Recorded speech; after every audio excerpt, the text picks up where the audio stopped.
Previously on Higurashi When They Cry console arcs. It didn't take much time after that before we got together. Since we were in the same class, we were always together. The two of us went to all sorts of places together every week, and I went to see all his concerts. He, Takumi Kurosawa-kun, was playing the guitar, and was fortunate enough to have a bunch of fans. Fangirls would come to the concert and stare longingly at Takumi-kun.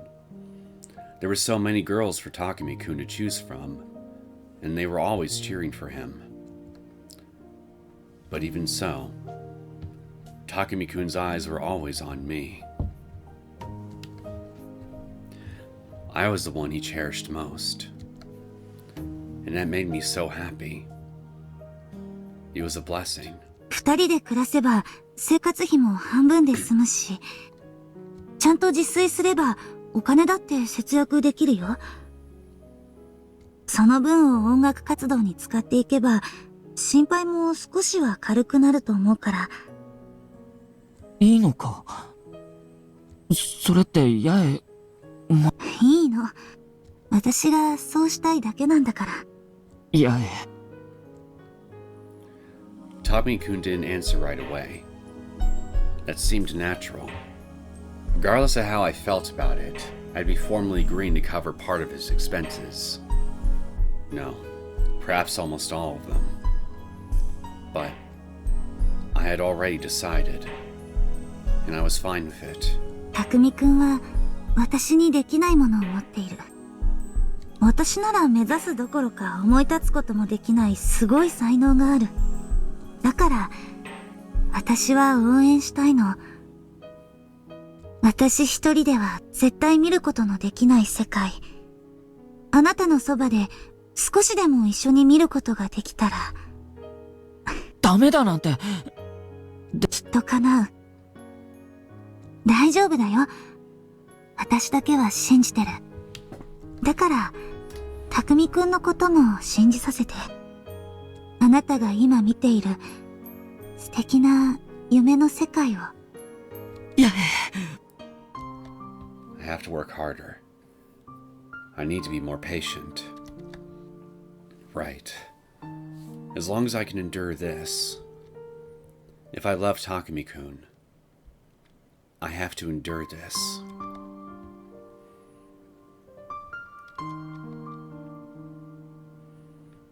But it was gradually getting hard to maintain this lifestyle.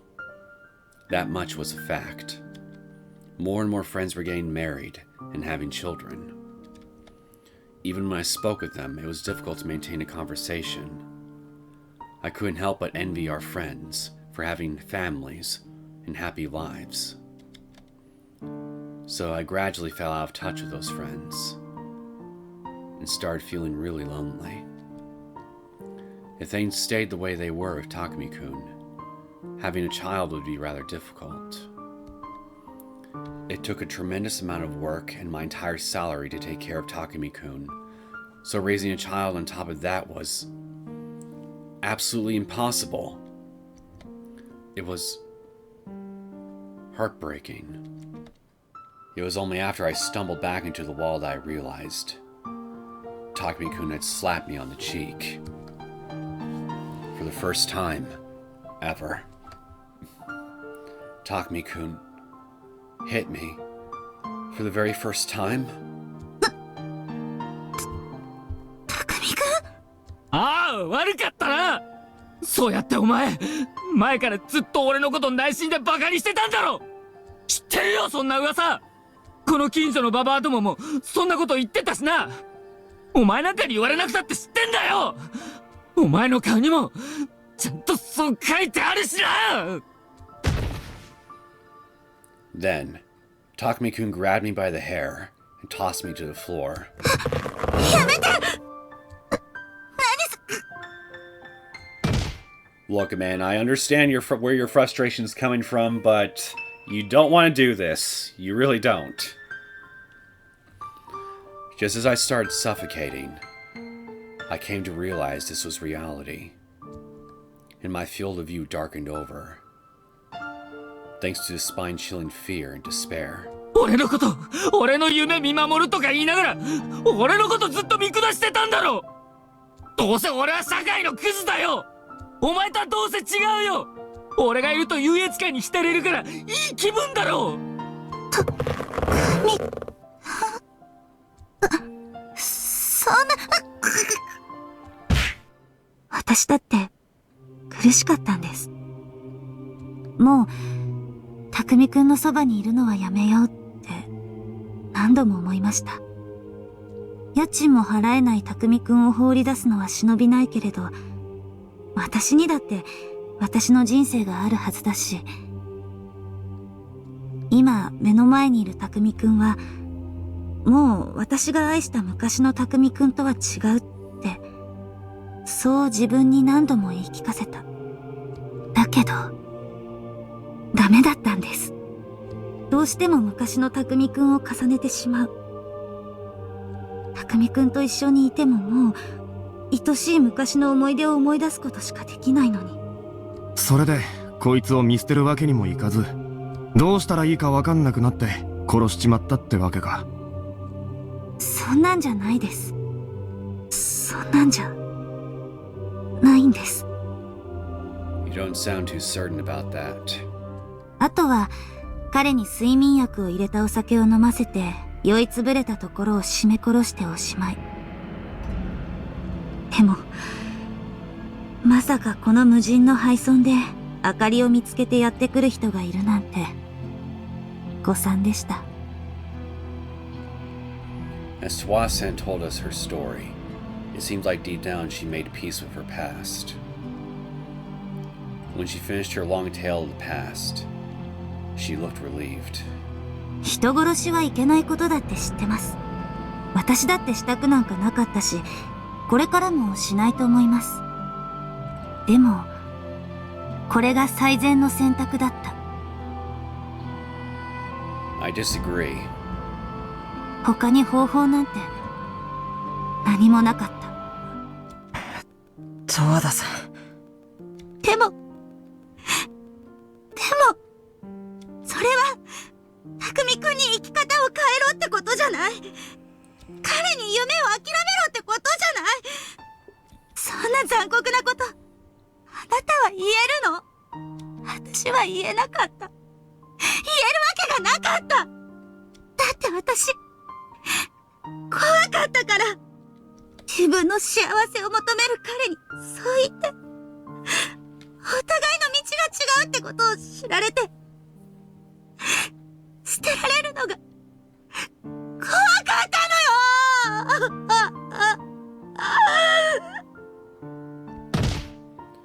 Then, Towada collapsed on the spot, crying her eyes out, with her face down on the tatami floor.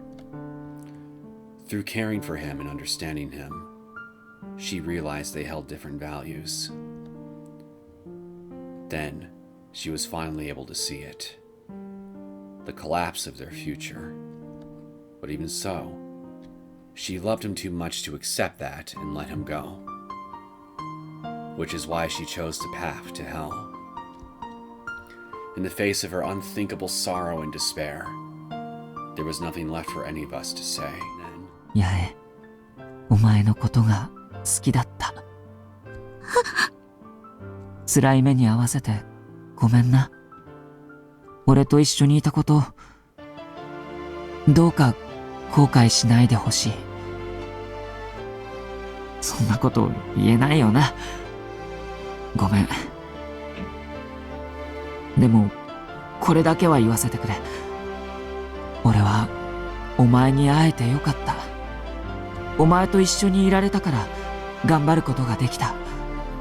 夢を追い続けていられた。なのに、そんな優しいお前に、人殺しなんかさせてごめんな。だから俺、お前にはその分、これからは幸せになってほしいって、本気で思ってる。俺みたいなのじゃなく、もっとちゃんとしたやつと一緒になって、お前の本当に望んだ幸せを手に入れてくれ。何言ってるの？なのよ。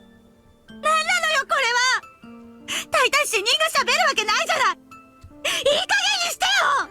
どうして、ふくみくん、たくみくん、どうして死んじゃったの？もう一度起きてよ。謝るから。私謝るから。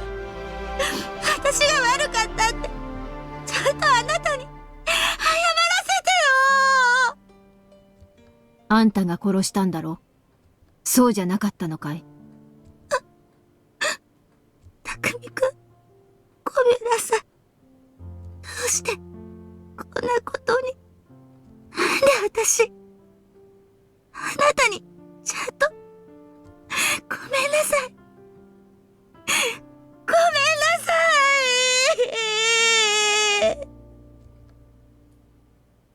Overflowing with tears of regret. It was too late. It was too late for everything. If I had acted sooner, if I had the courage to tell him how I really felt, this future could have been avoided.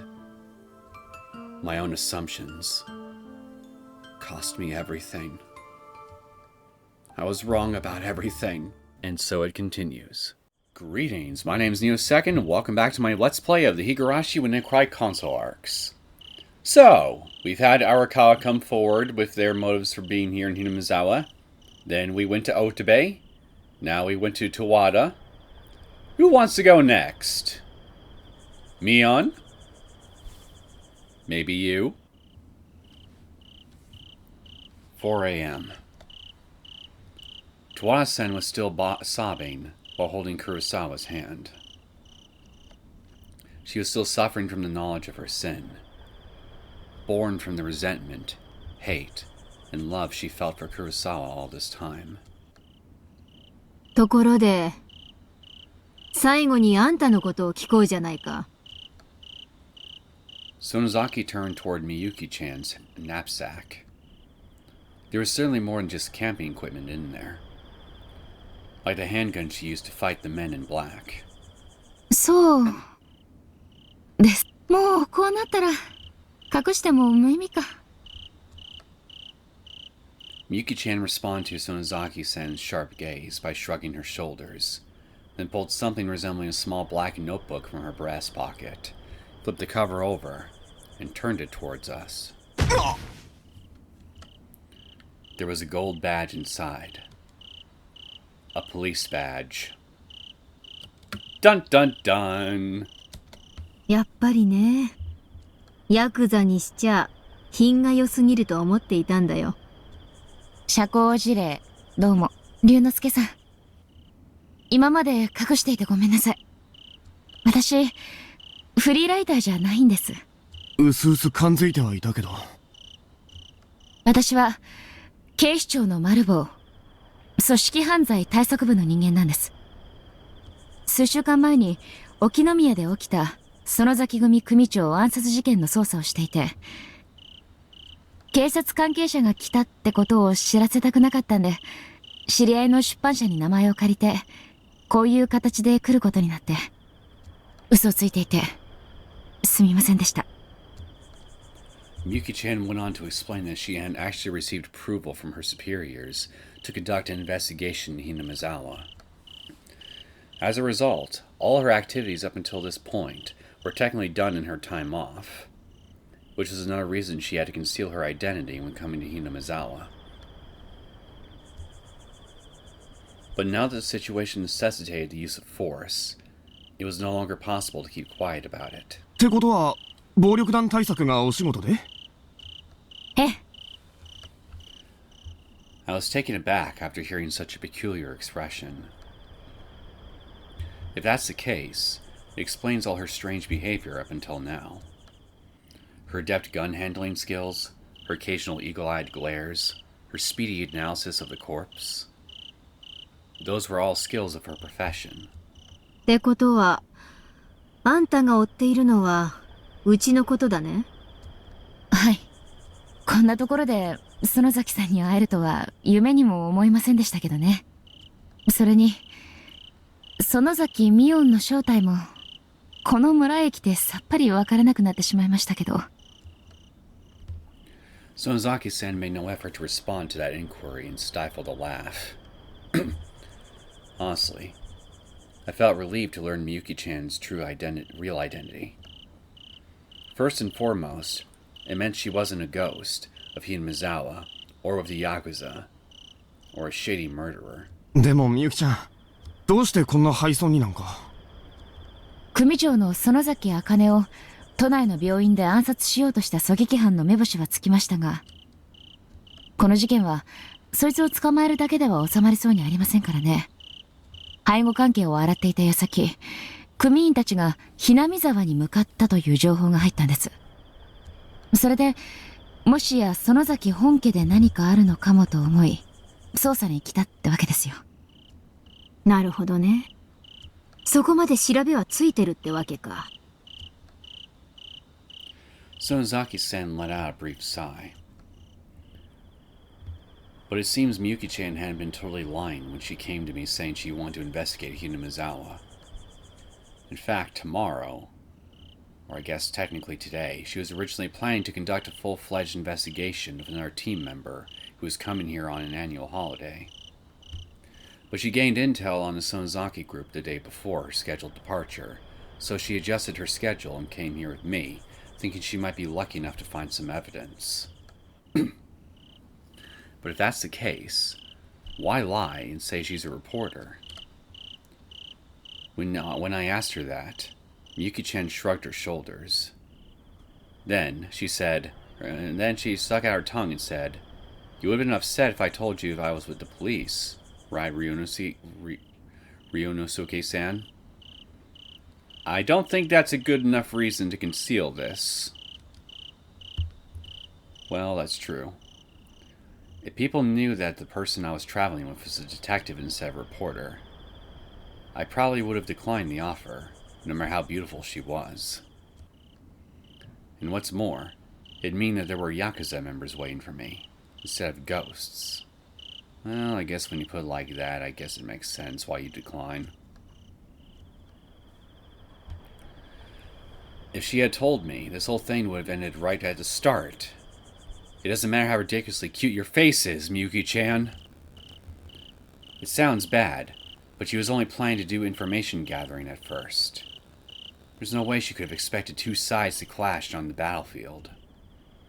But whether it was bold or reckless, considering her position, there was nothing I could say.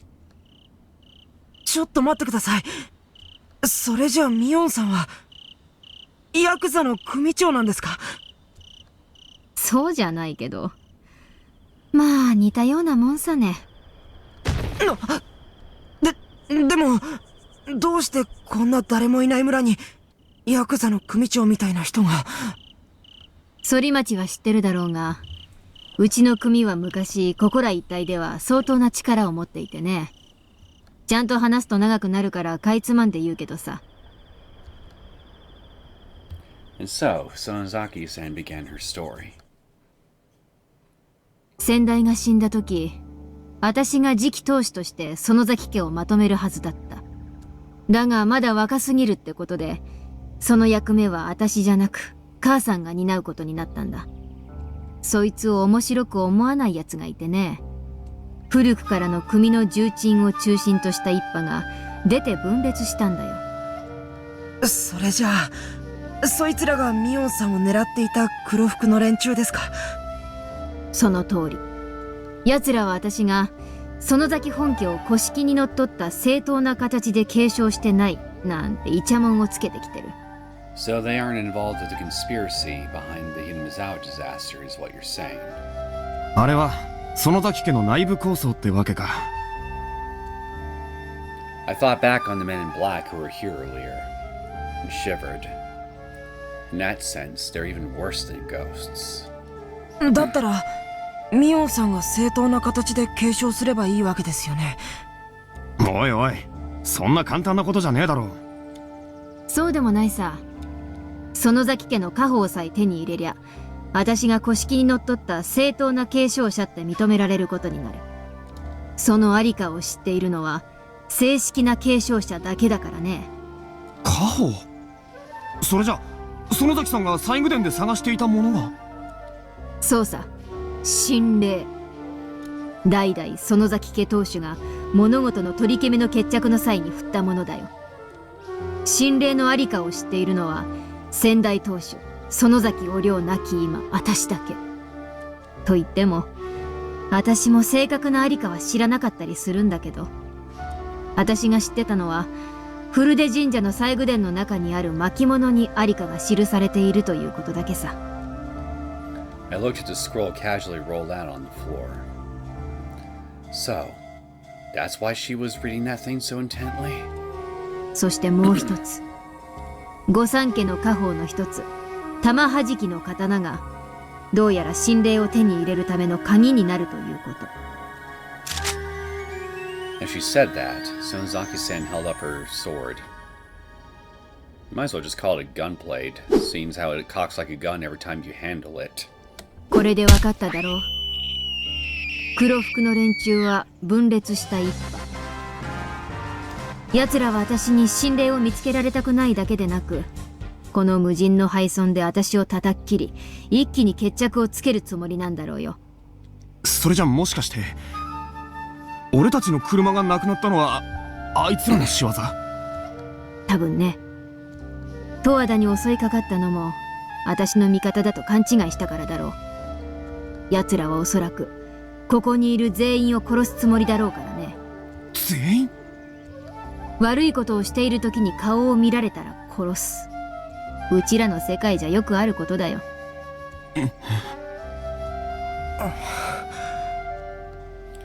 Common occurrence. Those words drove home how she'd been living in a completely different world. It's easy enough to say, but what can we do? That said, we're out of options. No, we got options. We can huddle ourselves in the corners of the room and just cry. That's always an option. I'm here together with the Yakuza and the police. All I can do is rely on them. That being the case, I'm better off sticking with the police. 巻物には神霊は園崎本家に隠されていると記されてた。私はこれから本家へ向かうよ。私も一緒に行きます。みゆきちゃんも？ミオンさんを阻止するため敵は必ず本家に現れるはず。本来なら沖宮の警察に向かって援軍を頼みたいところですが、そうも言っていられないでしょう。 I could see fierce resolve on Miyuki-chan's face. Seems like she's willing to risk her life to secure evidence of these guys' wrongdoings. Of course, there's still the option of waiting for the investigation team that's supposed to accompany Miyuki-chan. Considering that battle earlier, there was a good chance that these guys had suspected the police's involvement, meaning they'd hide everything and pull out. And if that happened, the police would be letting a big fish right out of their net. So, she had no time to waste. Then, Sonozaki-san had a huge grin on her face, like she had figured out Miyuki-chan's intentions. じゃじゃ馬だね。どうも。It felt like I could feel Sonozaki-san's unyielding spirit through her smiling face. Perhaps Miyuki-chan's reckless behavior reminds Sonozaki-san of her past self. 荒川さんはどうしますか？どうするってお前。If I went along with Miyuki-chan, what could I do? Since we were all in the same boat, did that mean we had no other choice but to throw ourselves into the middle of a Yakuza conflict? 龍之介さんたちはどうします？ここにいた方が安全だとは思いますが。いや、私たちがここにいるのは分かってるんだ。奴らは早晩人手を増やしてまたここへ来るだろうね。素人だからって奴ら手加減はしないよ。So in short, they'll kill us if we stay here. ここは意表をついて敵の本陣を突く。敵は桶狭間にありってね。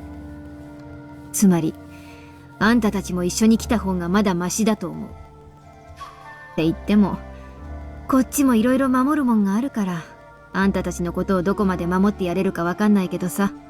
力は尽くすがこんな状況だ。命の保証はできないよ。Otobe had been thinking it over for a while, but before long he raised his head with a resolute look on his face. 僕は一緒に行きます。いえ、連れて行ってください。乙部。一度は捨てた命ですから、一緒にいればまだ何かお二人の役に立てることがあるかもしれないし、いいですか？ Hold on, when did he start sounding so dependable? Just now? 荒川はどうする？もちろん俺も行きますよ。みゆきちゃんに万が一のことがないよ。俺が誠心誠意しっかり守ります。Really though, given our recent history, I'll be the one needing protection. Yuki-chan carefully looked me over, with an expression that seemed to say, "Are you really okay with that?" Well, she's probably feeling guilty about getting me involved, but no matter what, I'm a man. I'm prepared for what's coming. 雨、止んだようだね。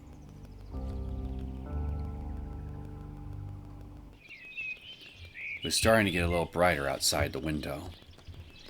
The sun was beginning to rise, and the birds had started to sing. Sonozaki-san tightly held her hair behind her head. 行くよ。 With that one statement, we rose to our feet at once. However, Towada-san didn't move. She continued absent-mindedly sitting next to Kurosawa's corpse. 十和田さん。私は、ここにいます。何言ってるんだよ。十和田さん、さっきの話聞いたでしょ？ここにいたらヤクザに殺されちゃいますよ。Towada-san shook her head to cut him off, then looked up with tears in her eyes. いいんです。もう少し匠くんと、ここにいたいんです。一人で、いろいろ考えたいから。Towada-san shrugged her shoulders once more, probably thinking back on what Kurosawa said earlier. Her voice was muffled, and tears were still coming out. でも、好きにさせてやりなよ。ミオンさん。あんたに扱えるとは思えないが、はったりくらいにはなるだろう。As she said that, Sonozaki-san gently handed her a handgun. Towada-san deeply bowed her head, huge tears still filling her eyes. ありがとう。ございます。Towada-san turned her body back toward Kurosawa's corpse again. Even though his lips weren't moving, she intently gazed at him as though she could hear him speaking. It seemed like she was trying to repent for her actions, but it also seemed like she was trying to quietly communicate once more with the love she had lost. Either way, it wasn't our place to interfere. So, we made our way out of the assembly hall, leaving Towada-san behind.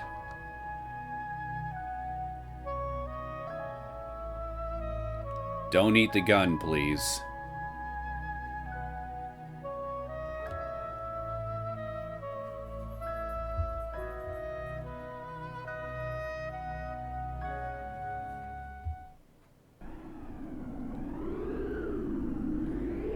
A cool breeze blew through the shrine grounds. The rain-soaked stones near the shrine gate shimmered in sunlight. We followed Sonozaki-san down the stone steps and began walking along the country road. 大丈夫かな、十和田さん。An image of Towada-san floated across my mind, sitting alone in the assembly hall by Kurosawa's side. Sinking into the depths of grief, regret, and despair.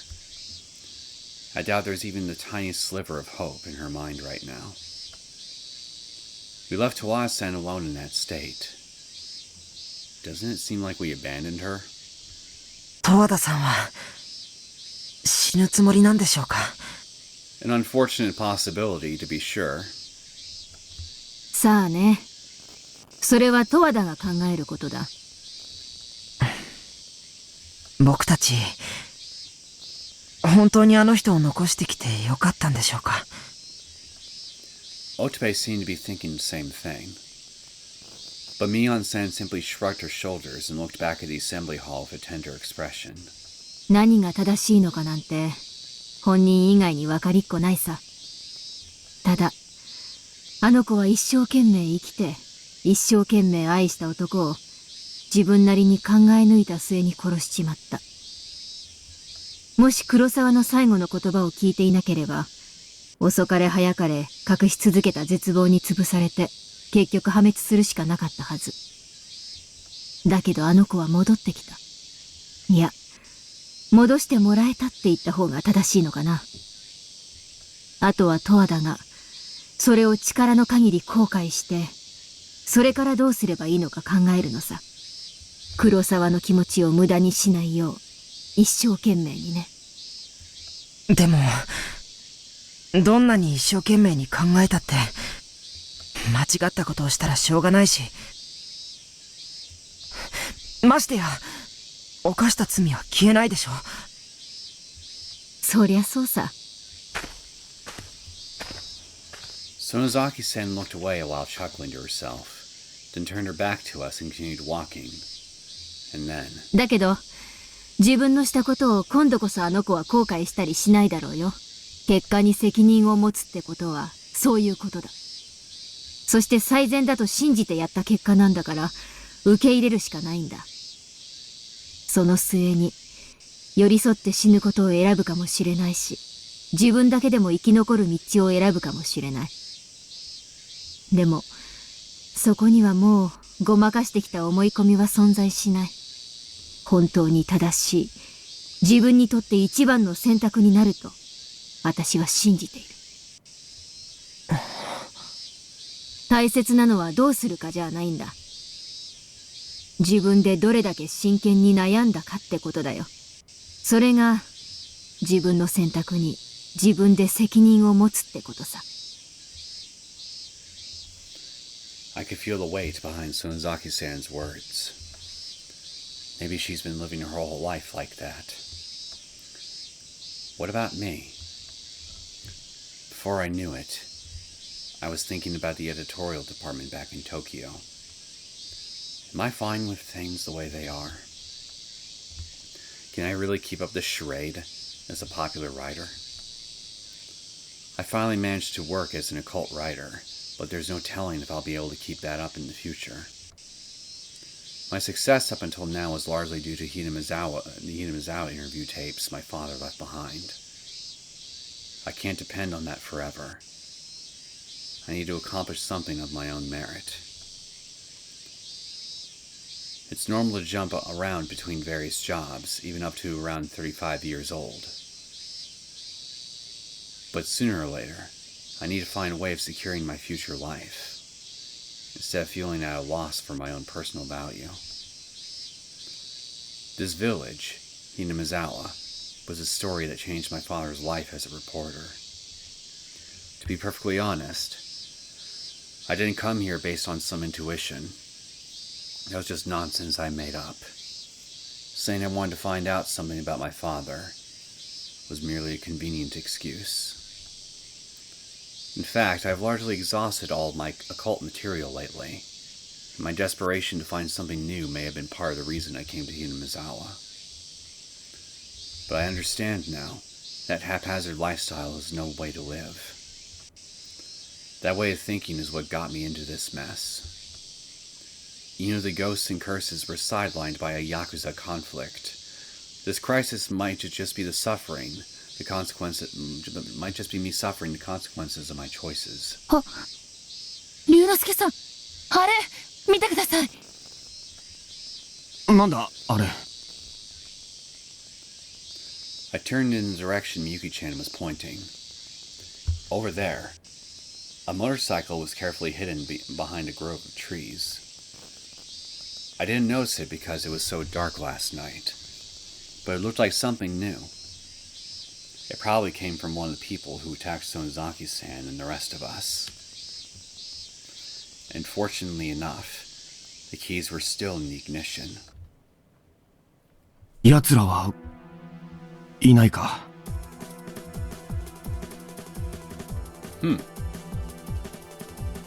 That's definitely concerning. I carefully inspected the surrounding area, then approached the motorcycle and tried to start it. Burr. かかった。やった。 Everyone's faces immediately brightened up. With this, we can head straight to the Okinomiya police station. I don't think it'd be that easy. But who should go? It's a small motorcycle, so 2 passengers would be tough. If we're going to take it, 1 passenger would be best. In which case... みゆきちゃん、はい。これに乗って沖宮まで行ってくれ。そして携帯がつながる場所に来たら110番通報をしてほしいんだ。え？私が？ちょっと待ってください。 Yuki-chan shook her head in surprise. She never expected that I'd nominate her to go. 園崎さんならともかく、龍之介さんも乙部君も一般人でしょ。そんな人を危険な場所に行かせて自分一人抜け出すわけにはいきません。乙部君か龍之介さん、どちらかが言ってください。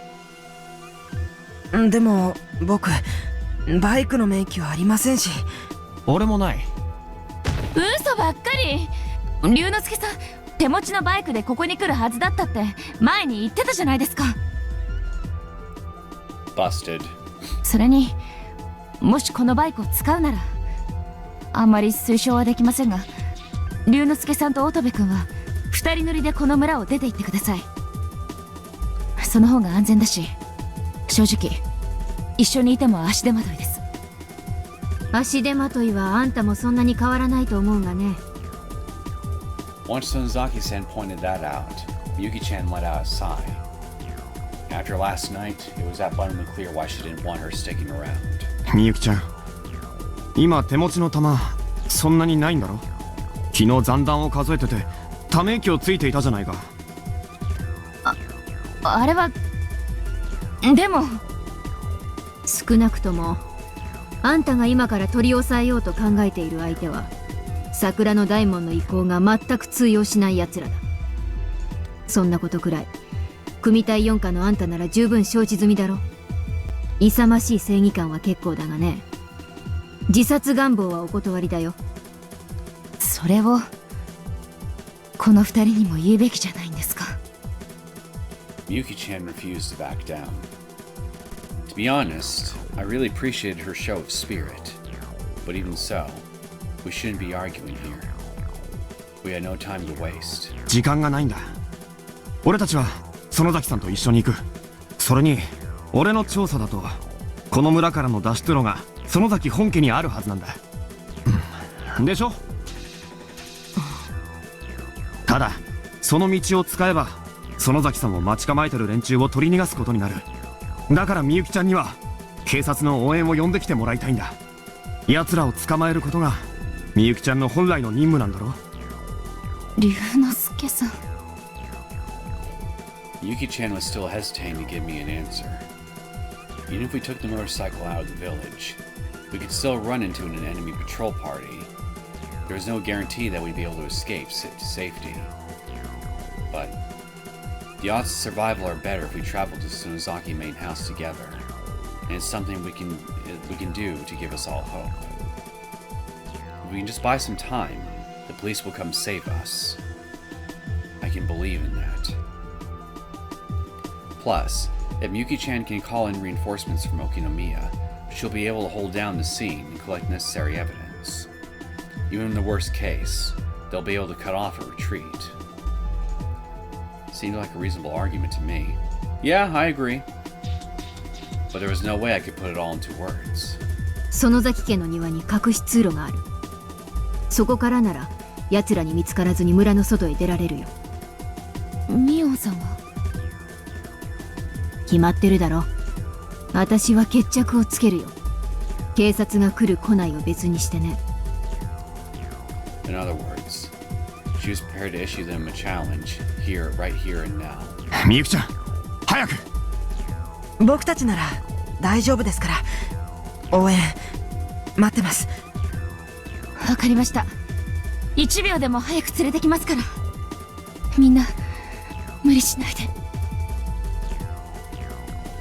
Miyuki-chan finally seemed to reach a decision. She straddled the motorcycle, then looked back to us and lightly nodded.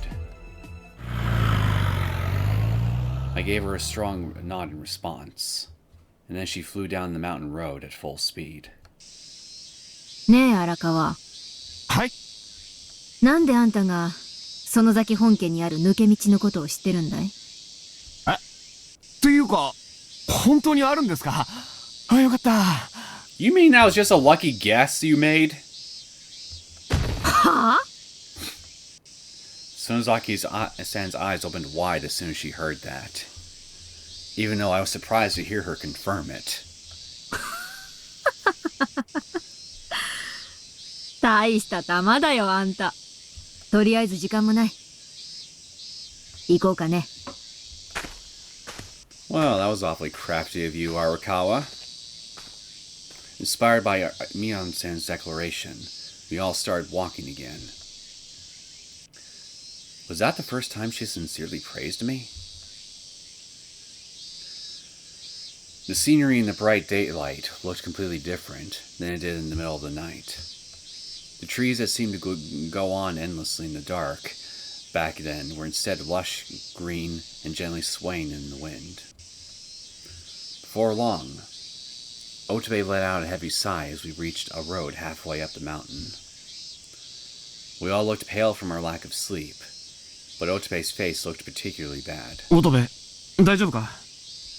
あ、はい。Ever since we left the assembly hall, Otobe had been walking with an expression that looked like something was on his mind. Thinking back on it, that's right, it started around the time we were descending the stone steps, right after Sonozaki-san spoke about Towada-san. 大切なのはどうするかじゃないんだ。自分でどれだけ真剣に悩んだかってことだよ。それが自分の選択に自分で責任を持つってことさ。As Otobe listened to that, he gasped and his eyes opened wide, like he had realized something. Something about those words seemed to resonate deep within him. But there's one thing I can say, is that his face looks far more earnest this morning than it did last night.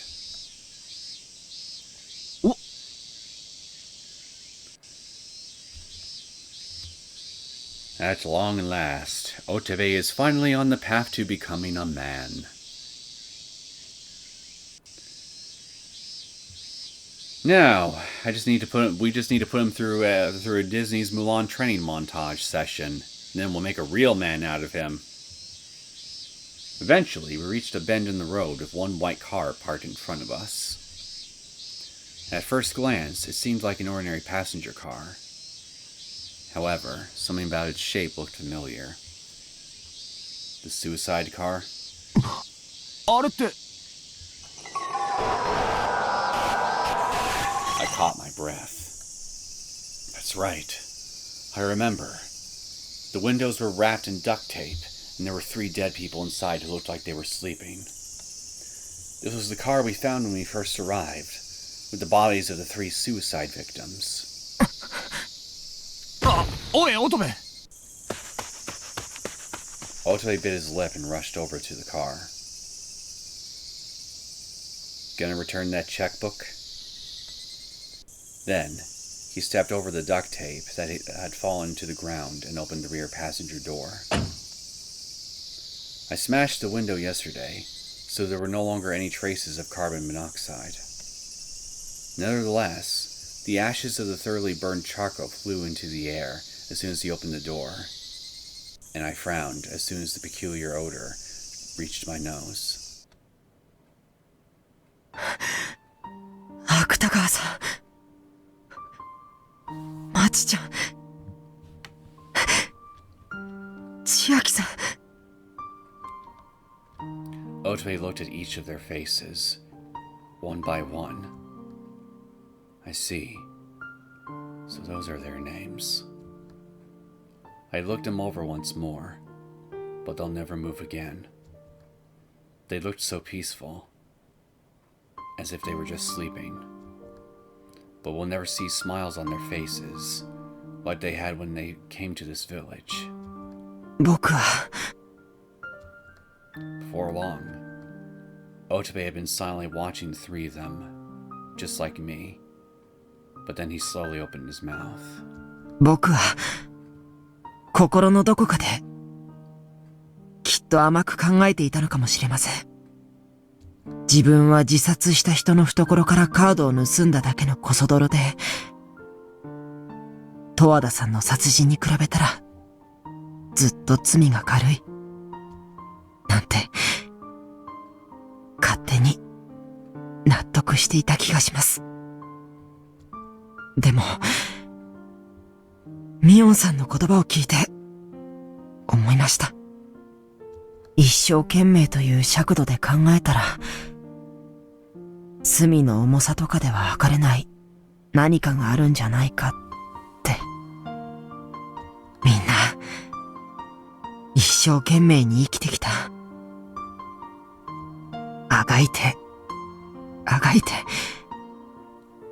どうしようもないほど悩んで苦しんで、その結果十和田さんは恋人を殺した。そして彼らは自分を殺した。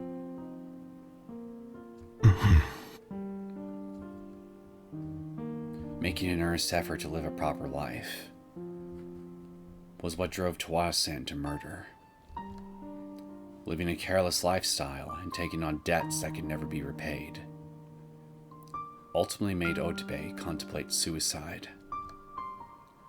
It seems foolish to even consider comparing the two of them, but it's no simple task to decide which sin is heavier. Indeed, Otobe was still relying on others even as he was approaching death. He didn't have the courage to die alone. Unlike Towada-san, who was racked of guilt even as she was consumed by despair, he was going on living comfortably. That fact probably made Otobe evaluate the weight of his sins. Otobe had a serious look on his face as he pulled the cash card out of his pocket. 僕はみんなとは覚悟が違っていました。みんなは悲壮な覚悟で自殺をしに来たっていうのに、僕は人と一緒にどこかへ行くことが嬉しくて、ここにいるのはみんな僕と同じようにどん詰まりの人たちで、不謹慎にも嬉しくて。Everyone was heading there to die, but it felt completely different for me. I simply wasn't prepared to die. So when I saw that cash card, when I realized I could start my life over, I jumped at it right away. I allowed them all to continue down the road to death, and then I ran away alone. How shallow. In the end, I was just looking for an easy, comfortable life. I couldn't even find a cute girlfriend on my own. My coworkers had introduced me to someone. Nevertheless, after she was gone, I hated my coworkers for introducing me to her. How dare you introduce me to a girl like that? I felt bitter, like they were looking down at me for getting so fired up over a girl of that caliber. And no matter how much my parents cheered me on, I resented that they only looked on from afar, unwilling to understand my suffering. そうやって僕は人のせいばかりにして生きてきました。おいおい、あんまり自分をいじめんなよ。いえ、いじめてなんかいません。僕は今、自分に向き合っているんです。Otobe looked like he was about to burst into tears. But it wasn't like the miserable weeping he did last night. It felt like he was prepared to confront himself. 借金地獄に陥るほど浪費を重ねたのだって、僕が弱かったからです。田舎でいじめられていた劣等感を、なんとか跳ね返したかった。僕を嘲笑う世間の連中全員を見返してやりたかった。でも、結局僕は、そんな劣等感につけ込まれて、サラ金の餌食になって、どうしようもなくなってしまった。ほんと、バカです。世間の悪党どもにしゃぶり尽くされて、泣いて、呪って、人を恨んで、そして、自ら死んで、逃げ出すところだった。As Otobe pinched those words out, he placed a stolen cash card in Chiaki-san's hand and squeezed it tight. これは、これは、返します。お前、借金はどうするつもりだよ。いいんです。僕は、浅はかでした。浮ついた夢を探して、いつも自分の人生がうまくいかないのを誰かのせいにして、学校の勉強は、それなりによくできた。学校では、先生からは、おとなしくてよくできる子だって言われてきました。いつも誰かに褒められるようないい子でいるために、僕は、自分で自分を主張することを封印してきました。だから、僕はいつもイライラしていた。こんなところでくすぶっている人間じゃないなんて思い上がったりして。でも、人の期待を裏切る勇気なんかなくて、何かに挑戦して失敗する勇気もなくて、確実に成功できそうなことを探しているうちに、自分を見失ってしまった。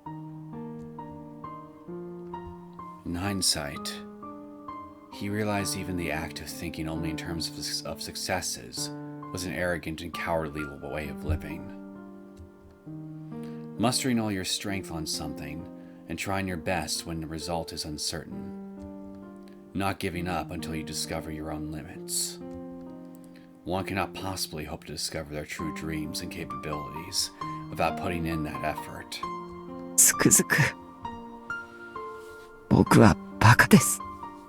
僕はこれから自分の人生を取り戻したい。僕は一生懸命に生きていこうって決めました。僕は目の前の現実に立ち向かっていこうと思います。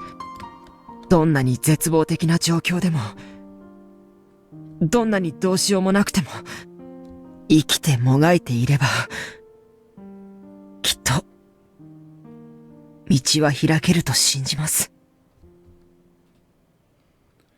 Of course, there's a lot to be anxious about. There's no way to repay millions in debts. Even with the help of my parents back in the countryside, I wouldn't be able to repay that kind of money. Not to mention, the feud of my parents was never really resolved. If I return home from Tokyo and confess I've accumulated a mountain of debts, their faces would twist and they'd beat me, crying. They'd kick me out of the house. But even so, I have to start from there. The odds are terrible. Close to zero. But I'm reaping what I sowed. If Towada-san's guilt is a cross she'll have to bear moving forward, then I need to carry the weight of my past in order to atone for it.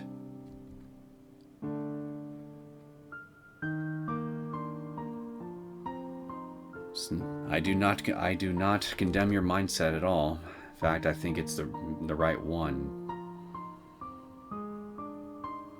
But it's not going to be easy. But I think you already know that. And now, at last, I'll be able to get back on the proper path. Otobe knelt down on the ground. And then... 芥川さん、マチちゃん、千秋さん、死に急ぐあなたたちを止めればよかった。一人いい加減な気持ちでこんなところへやってきて、僕だけ逃げ出して、おまけに死んでいくあなたたちを見殺しにして、愚かで弱い僕を、どうか許してください。He sincerely lowered his head all the way down to the muddy soil.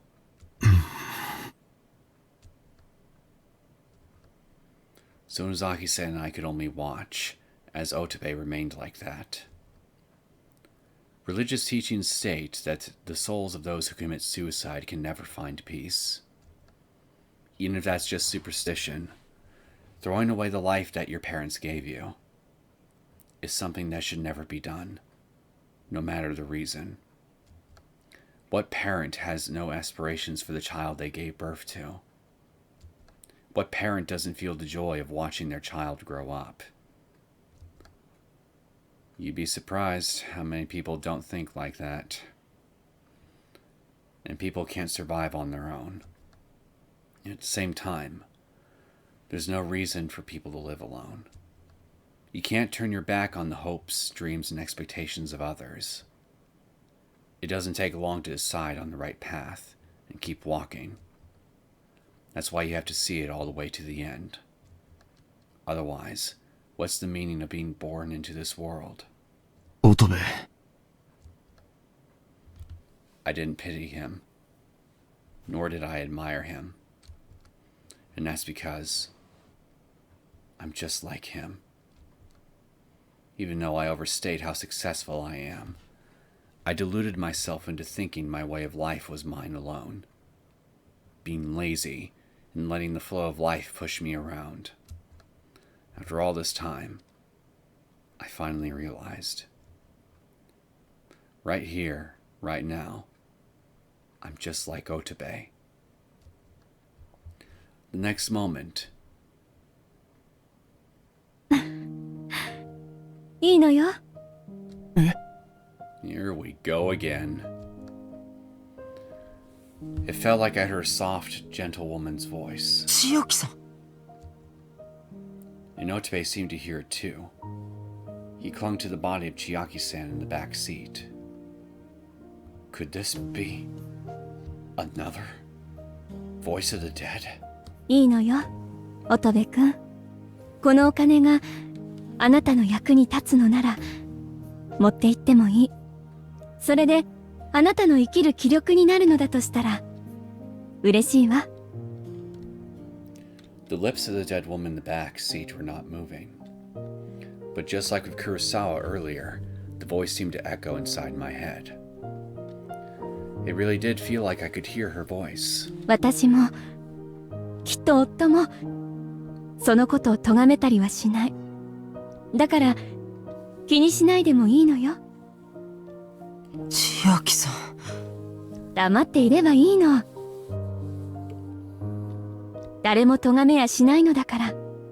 私たちの全財産、持って行って。これは、あなたにあげるわ。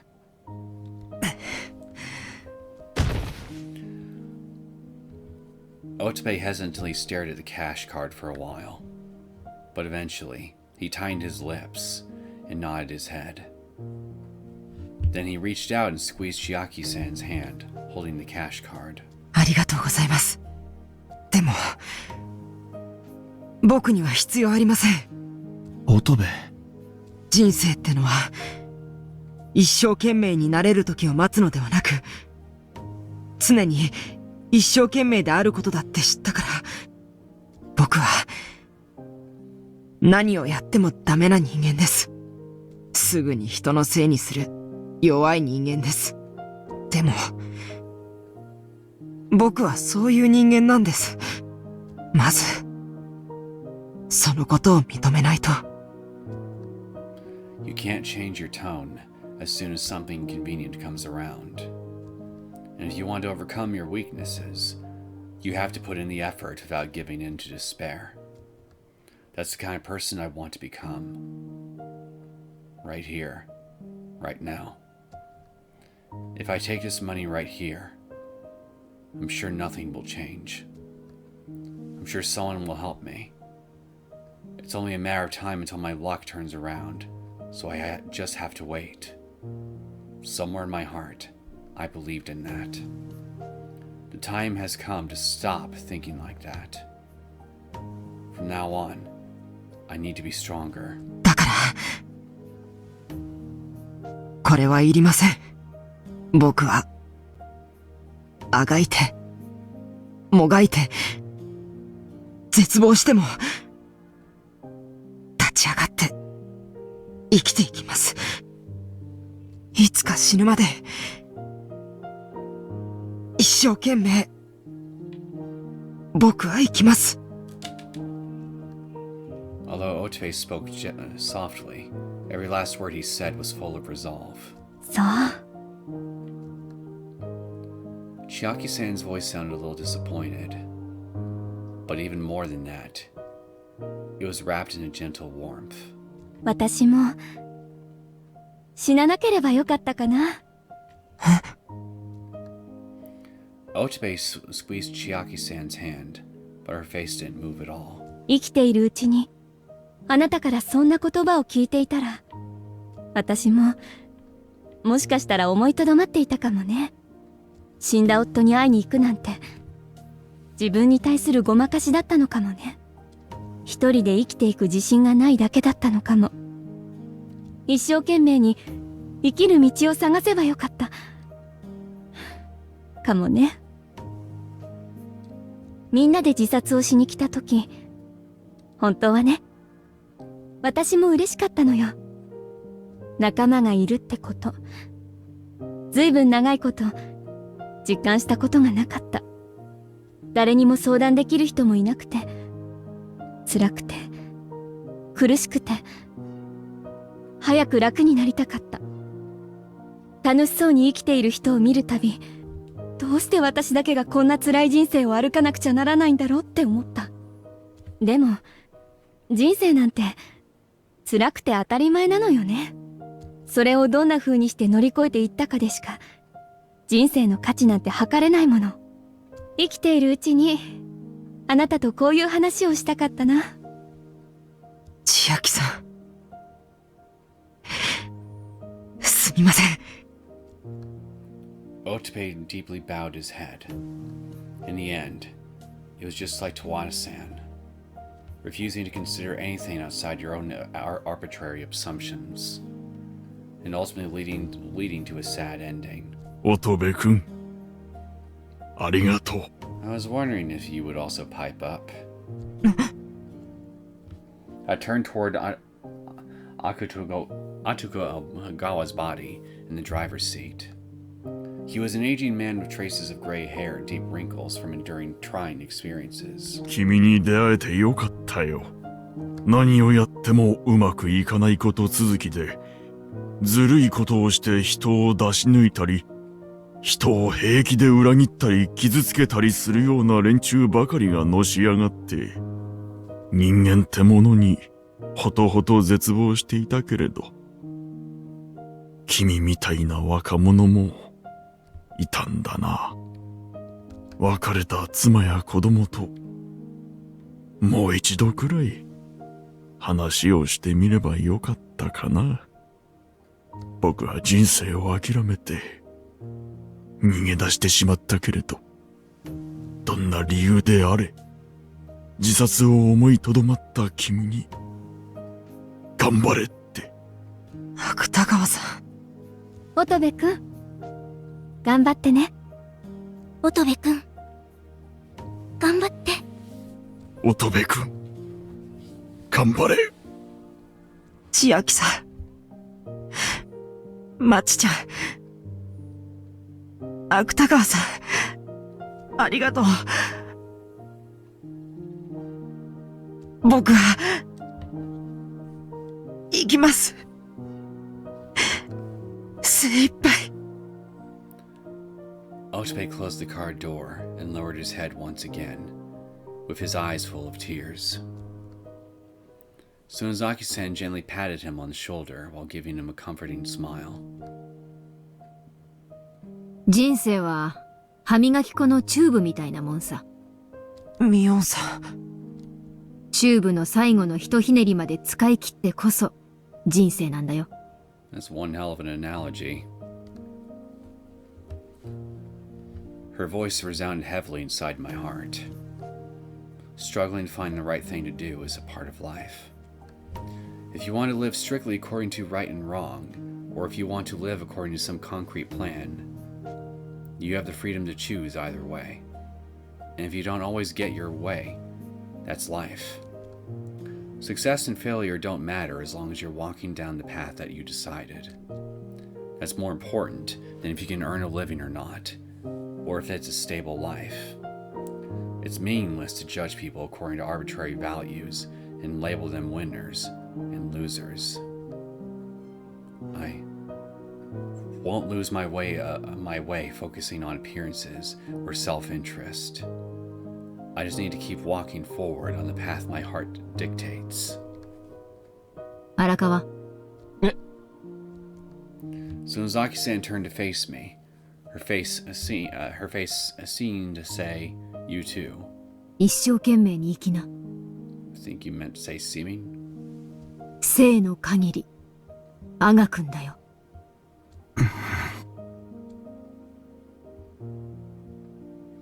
I raised my head. The mountain peaks all around me had a beautiful blue hue. The road stretched in front of me, felt like it led on to a bright future.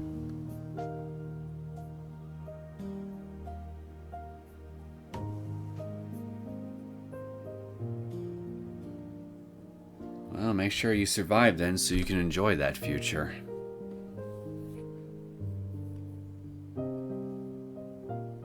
Don't let these Yakuza thugs keep you from it. Beat them all down with a stick! We left the suicide car behind and began walking down the narrow road.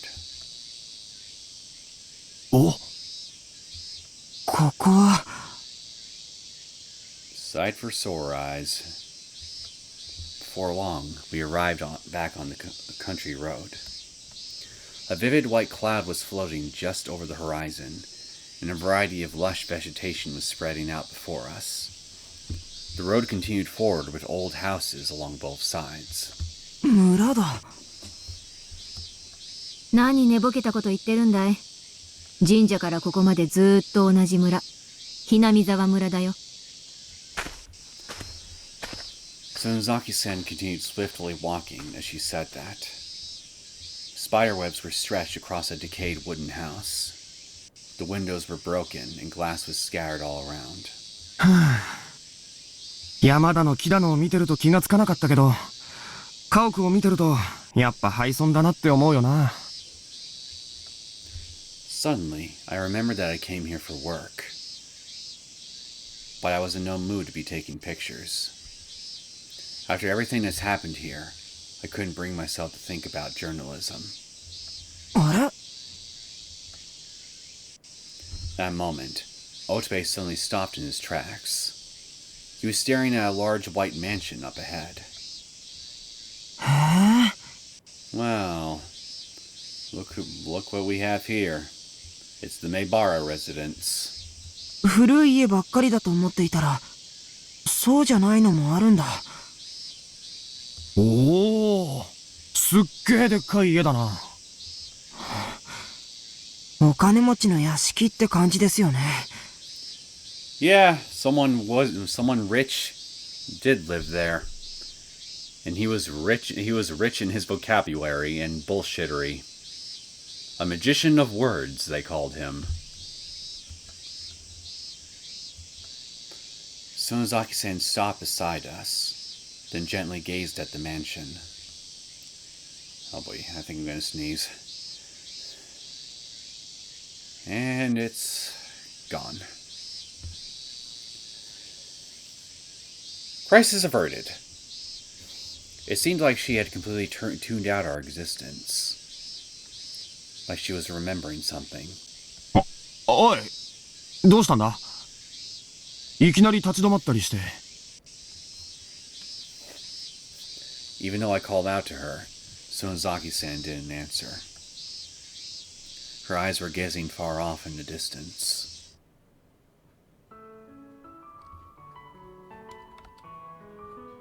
I'm sad now.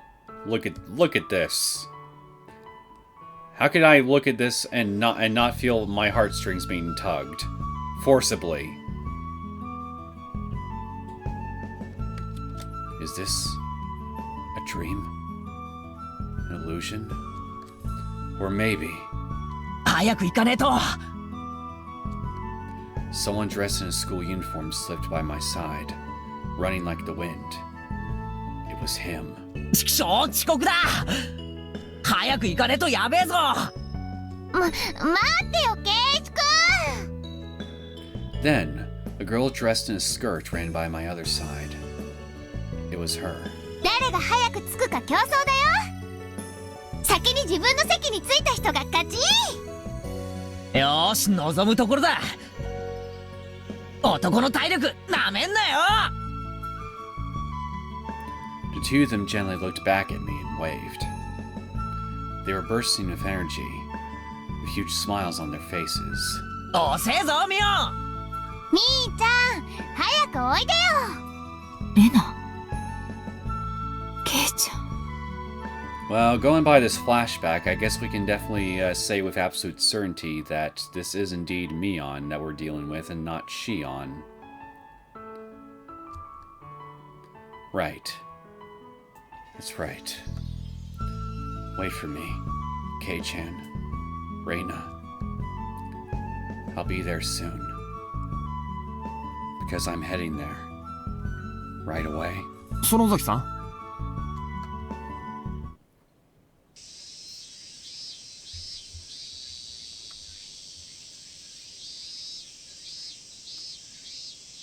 You intend to die, don't you?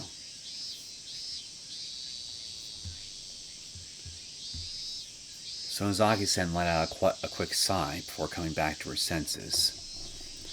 She'd been gazing at that mansion with a nostalgic look in her eyes for a while. Then, she gently wiped the corner of her eye and turned away. 大丈夫ですか？ああ、悪かったね。立ち止まったりして。行こう。 Then, Sonozaki-san took off walking at a quick pace. She said that she was a resident of this village. If that's the truth, then maybe she had some precious memories of the person who lived in that house. まあ、いいか。 Honestly, I was interested to learn more. But this wasn't the time. Sonozaki-san was walking at such a brisk pace, I had a hard enough time keeping up with her, let alone time to think idle thoughts. Shortly afterwards, I began to see a chain-link fence stretched along the shoulder of the road. The fence was tall, and the sharp spear-like tips were folded toward this side. Beyond that, some rusty tattered barbed wire was wrapped around. There were signs attached to the fence here and there. The signs were battered from exposure to the elements, so the letters were faded and hardly legible. I could just barely make out the... Damn it. Took its dear sweet time getting here, didn't it?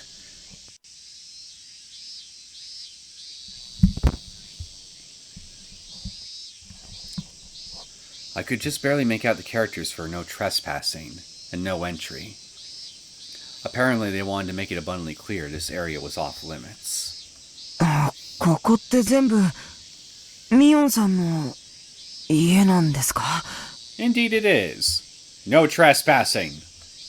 家っていうより敷地だね。いわゆる私有地ってやつだよ。この中は全部、庭？まさか。ただの敷地だよ。中には山があるだけだ。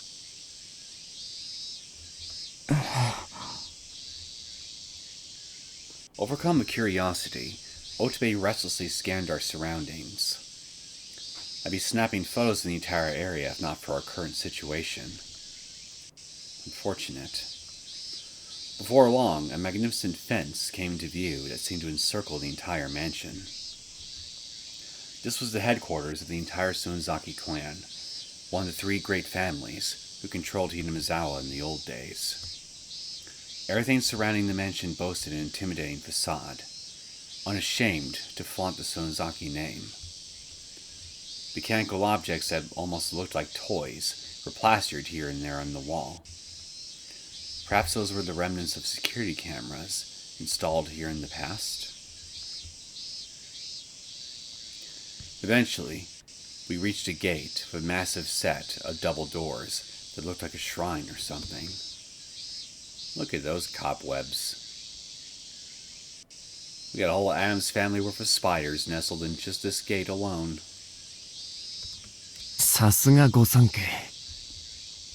ずいぶん立派な門構えだな。The gate was decaying from exposure to the wind and rain, and spider webs were littered all around it. However, the spider webs stretched across the edge of one of the doors appeared unnaturally broken. Most likely, proof that other people had been coming or going through here just a little while ago. 静かにしな。After examining the spider webs in disarray, Sonozaki-san leaned forward and lightly peered through the gap between the doors.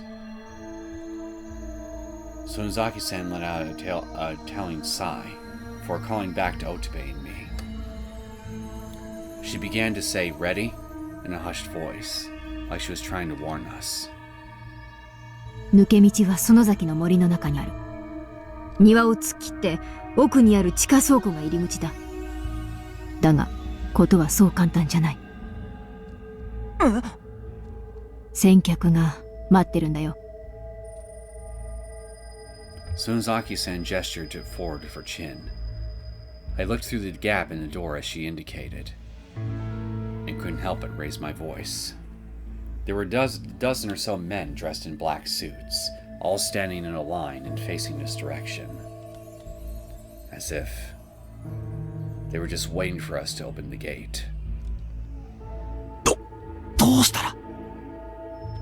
どうしようもない。やるしかないよ。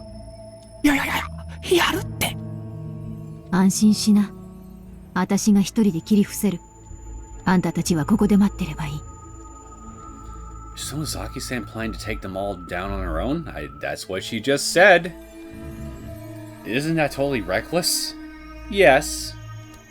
だが、あいつらを切り伏せたところで、私はあんたたちを秘密通路まで誘導することはできないよ。私は心霊を取りに行かなきゃいけないからね。それなら僕も行きます。バカをおいでないよ。素人が丸腰で本邸に行くなんざ、むざむざ命を落としに行くようなもんだ。でも僕はミオンさんのために何かを。Otobe desperately pleaded with her. Sonozaki-san looked into his eyes and smiled bitterly. 何かに命を懸けたいってのはだけどね、命には使いどころってのがあるんだよ。これは私の問題だ。私は自分で決着をつける。ミオンさん、僕はあなたに会えてよかったと思います。ミオンさんと会えたからこそこれまでのことを話せた。生まれ変われたような気がするんです。だから約束してください。お願いです。絶対にあなたこそ命を無駄になんかしないでください。Otobe gazed at Sonozaki-san with a serious expression. Then she responded to his desperate plea with a shrug of her shoulders and a bitter smile. わかった。約束するよ。あんたたちはとにかく私が作った隙をついて中に進みな。ミオンさんは？私は本邸の奥の間に向かう。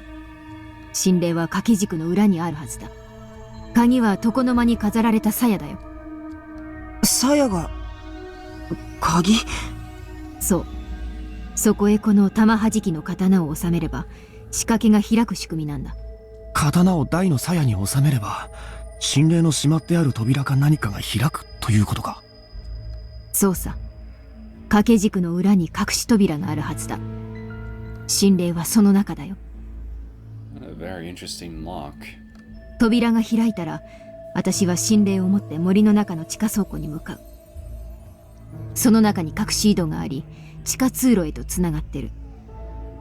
そこで落ち合うよ。はい。Otobe responded vigorously. His rejoicing made it all the way through to my heart. Otobe was thrilled that Sonozaki-san was willing to share the details of her plan with us. This is what it's like to earn someone's trust. 荒川。はい。あんたは乙部と一緒に先に隠し通路へ行っておくれ。後から追いつくよ。OK です。Sonozaki-san carefully looked over both of our faces. For a moment, her pupils whitened and her eyes darkened. Probably concerned about leaving this world before accomplishing her goal in life. When the light returned to her eyes, Sonozaki-san stiffened her lip. それじゃ、行くよ! Here we go! Sonozaki-san lifted the hem of her kimono and vigorously kicked the door. Wham.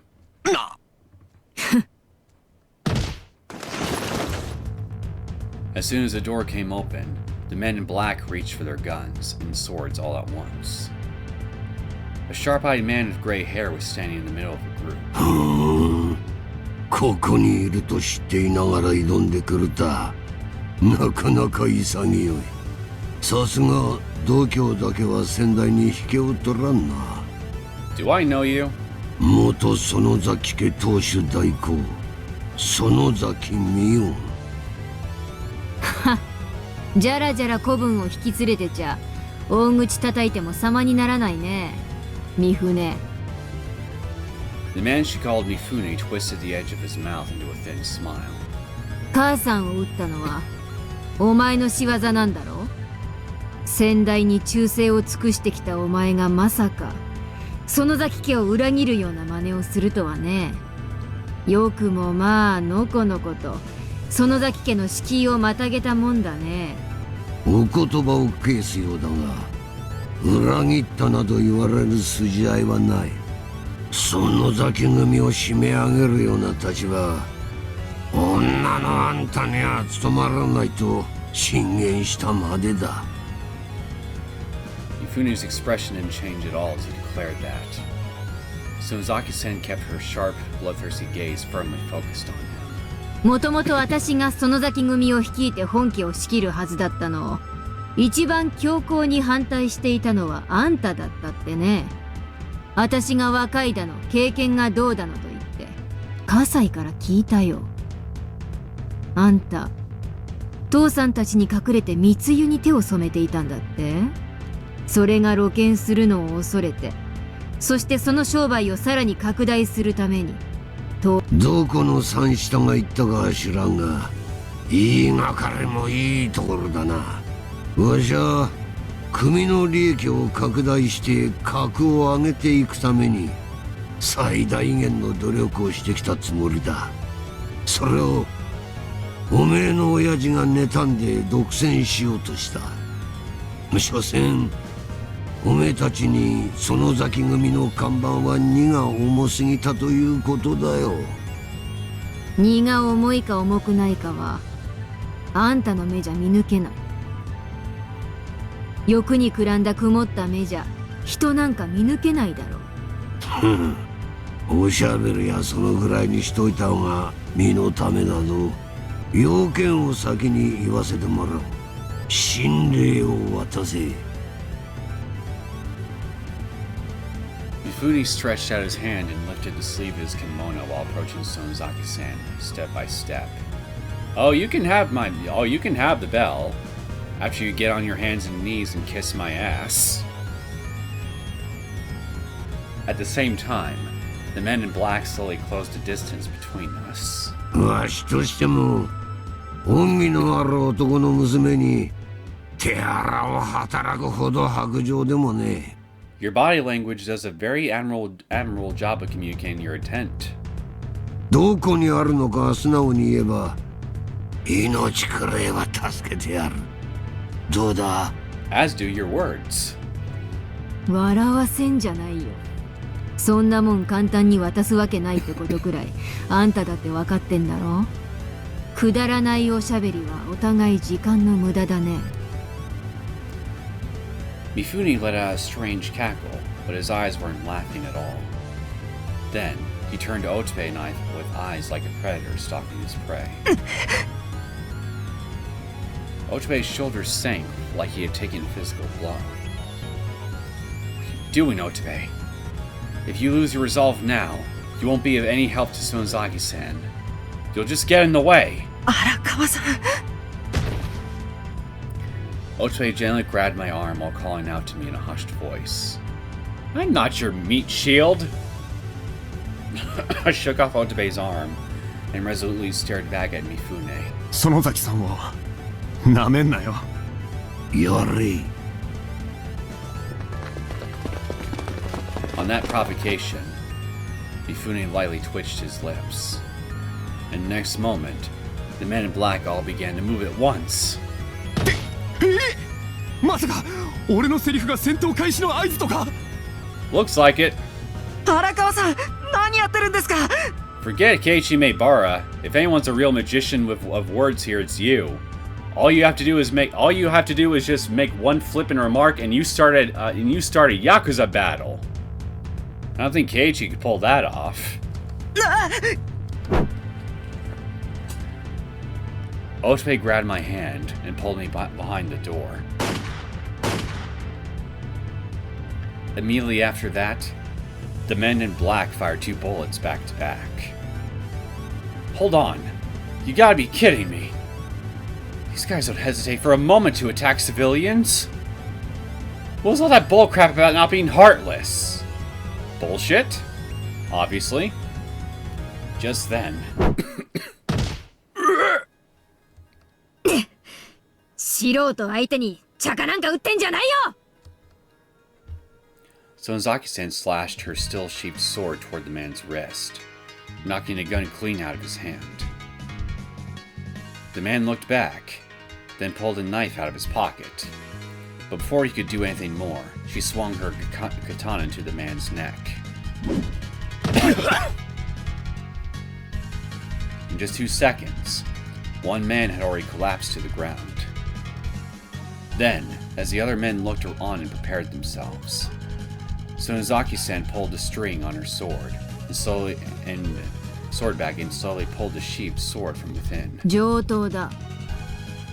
これだけおかわりがいちゃ、私も食い散らかすより他はないね。ミオンさん、そこにいな。Otobe began to step out from behind the door, but stopped the moment he heard Sonozaki's commanding voice. That moment, she pulled the Tamahajiki sword from its scabbard, and the blade glistened in the sunlight. She stood in an unconventional stance, with the sword held underhanded, which seemed to leave many openings. However, she gazed forward with a piercing glare, far too terrifying to easily take advantage of the opening. 上品にはできないよ。死んでも恨まないやつだけかかってきな。She was filled to the brim with overwhelming determination. How was she able to hide all that energy in that slender body of hers? このてめえ! Undaunted, the men all leapt towards Sonozaki-san at once. However, 遅いんだよ。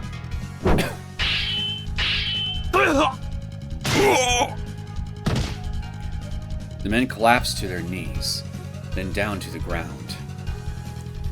Blood was pouring out everywhere I looked. It was clear as day that this was a battlefield. However, their fighting spirit gradually waned after a few skillful blows from steel with the speed and sharpness to cut through bone.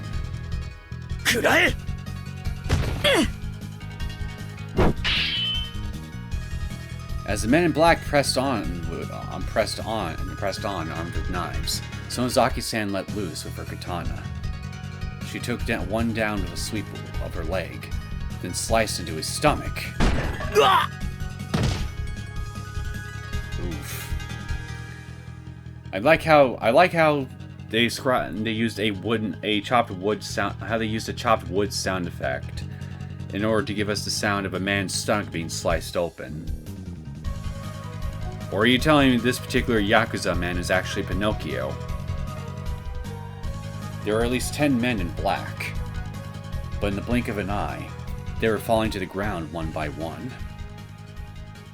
Some were still twitching on the ground, unable to rise to their feet. Of course, they didn't bother moving. The shock from those sword attacks and the fear of Sonozaki-san would make it impossible to rise up. Well, you gotta keep in mind that Pinocchio's guts are probably lying strewn about on the ground right now, so I'd have a hell of a time getting up from that too. They were defeated in an instant. The people who fell to the ground in a flash immediately realized the difference in their ability. Amazing. Absolutely amazing. This many opponents really isn't a problem at all for Sonozaki-san. She had that much spirit. In their clash of spirit and energy, Sonozaki-san claimed total victory. I expected no less from the future head of the Sonozaki family. I couldn't take my eyes off her dance of swords. And two other people gazed at her with eyes just like mine. Otobe and the other man over there, Mifune. あの人数を相手にひるむどころか果敢に立ち向かい確実に切り伏せていく。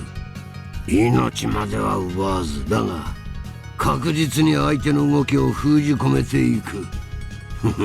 冷静で的確な攻撃。I think Pinocchio would beg to differ right now, if he's still breathing. さすがだな、園崎美音。感心してないであんたもかかってきたらどうなんだい。そこにかかしみたいに突っ立ってもうおじけづいたか。とんでもねえ。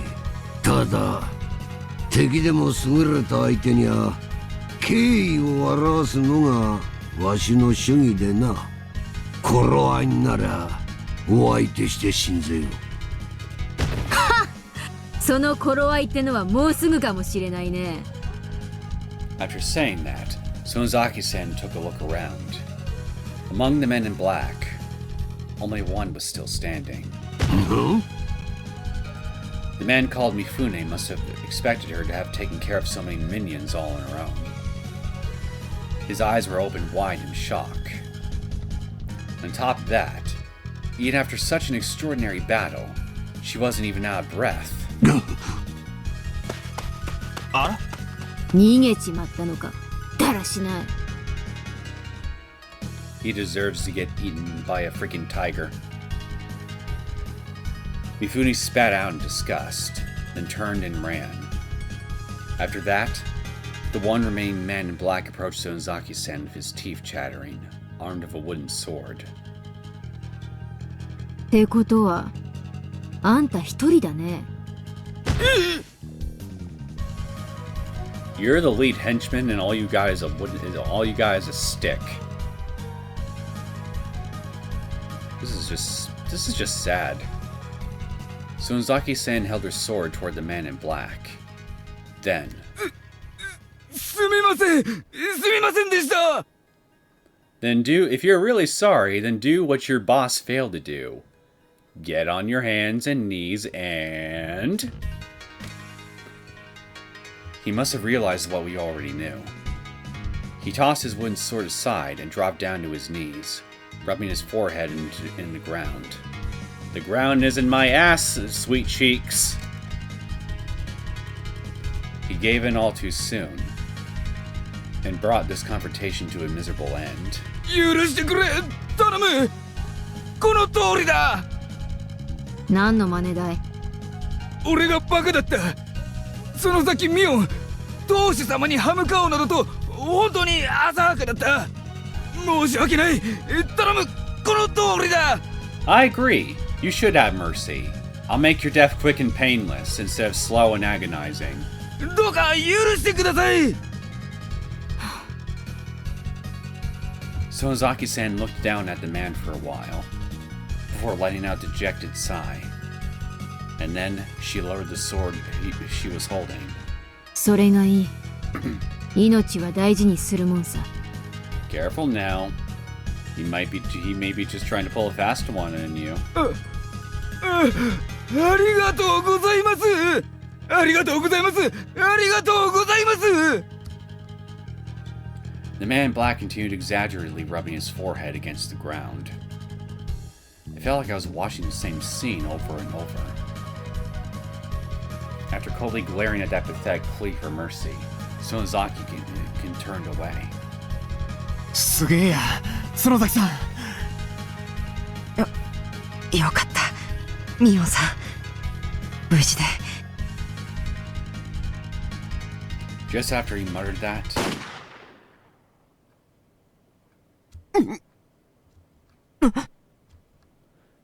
Sonozaki-san's body shook as the gunshot rang out. 園崎さん。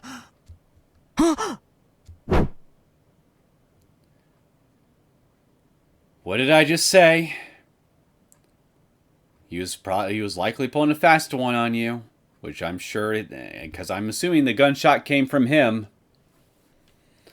If I had been running just a step behind her, I probably wouldn't have been able to catch Sonozaki-san. I reached for the banding around her kimono sash, struggling to support her body, as her head helplessly collapsed into my shoulder.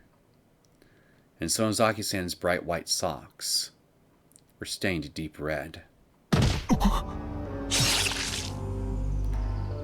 At the same time, she coughed out a pile of blood, dyeing my shirt deep red. Looking back, the man in black who should have been begging on the ground was pointing a gun straight towards Sonozaki-san. ほんと浜ちゃんだな。だからあんたは当主にはなれねえのさ。 Alright. Let's turn this man into a eunuch.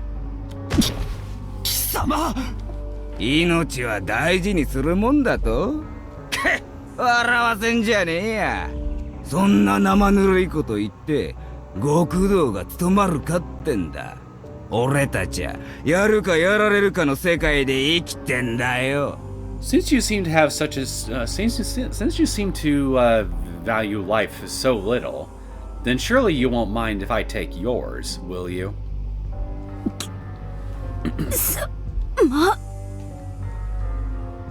Sonozaki-san's face was quickly growing pale, and her breathing sounded far more fragile than earlier. It seemed like it pained her just leaving her throat. The man in black watched her agonizing expression, and then smiled. 親が親ならこの子だな。同じ手に引っかかりやがって。Oh. Go on. I immediately understood what he meant by that. It's him. The man who carried out Mifune's orders and shot Sonozaki-san's mother, Kane-san, was standing before us right now. よくもこの When Otobe tried to rush out in anger, Sonozaki-san used all the strength of her body to pull him back. ミオンさん、決着は自分でつける。 How? He's got a gun pointed at you right now. 決着ならもうついてんだよ。お前の母親を撃ったこの銃で引導を渡してもらえるんだ。ママとお揃いで嬉しいだろ。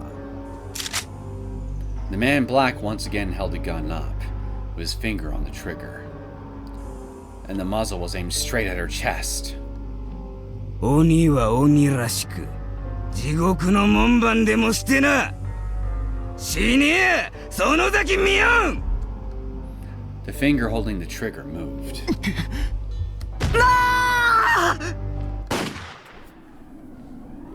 A bullet burst from the gun and flew straight towards Sonozaki-san. It was like watching in slow motion. Sonozaki-san didn't stir. She waited there as the lead-colored bullet approached. I could see the approaching bullet reflected in her clear eyes, under her long, glossy eyelashes. How the hell are you able to see that? And then...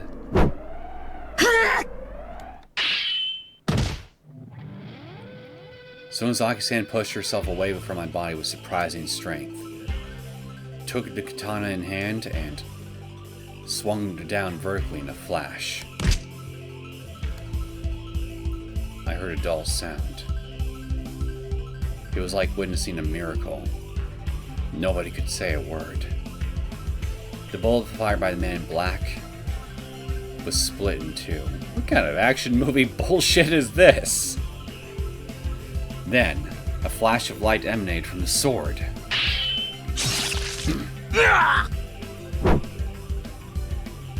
The man in black bent backwards and fell to the ground on the spot. Well, I didn't know you could also slash things from a distance, Mion. Felt like it would have been a very useful ability for you to use much sooner. Sonozaki-san approached the man in black as he lay in an unsightly pose on the ground, her footsteps swaying as she went. Then, she kicked his side of her toe, but the man in black didn't move at all. この刀はね、個人が合戦の折、鉄砲の弾をも切り伏せたって伝えられてんだよ。ただの刀だったら、あんたの勝ちだったのにね。He didn't respond. Was the man even able to hear what Sonozaki-san said? There was no way to know.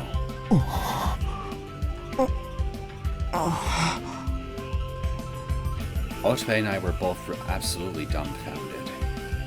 That's why it's called a tamahajiki, or orb-repelling sword. It doesn't simply repel bullets. It slices them in half. Sonozaki-san noticed Otobe and I staring, and turned to each of us, and turned with a reassuring smile. But as soon as she did, Sonozaki-san's body began to sway, and then she fell to her knees. Sonozaki-san! However, Sonozaki-san gripped the handle of her sword like a cane, and used it to climb to her feet. Then, she began walking toward the exterior hallway of the main building. No, it might even be more accurate to say she advanced at a crawling pace. The bright red blood splattered on her body, left faint trails in her wake. Mion-san! そんな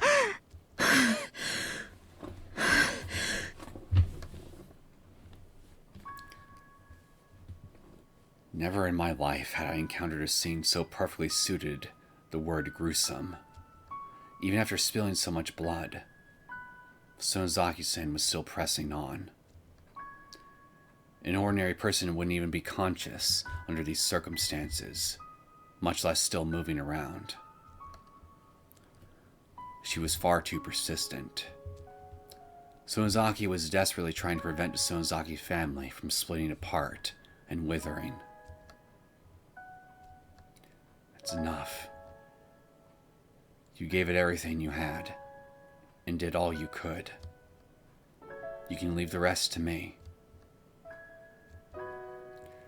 Inside my heart, yes, I was saying as much to her.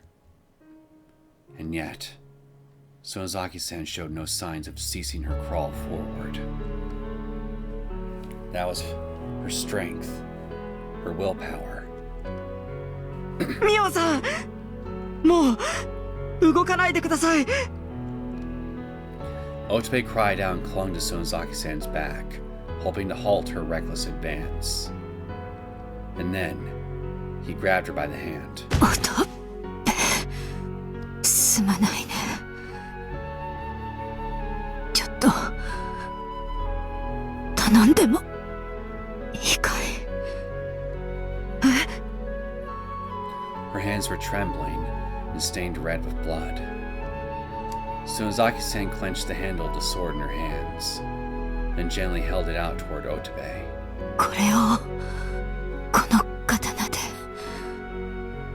神霊を。ミオンさん！ Her words sound distant, but I could hear them clearly. Everything until now was done to bring the Tamahajiki sword here, and now she's entrusting it to Otobe. In other words, Sonozaki-san no longer had the strength to do it herself. ミオンさん！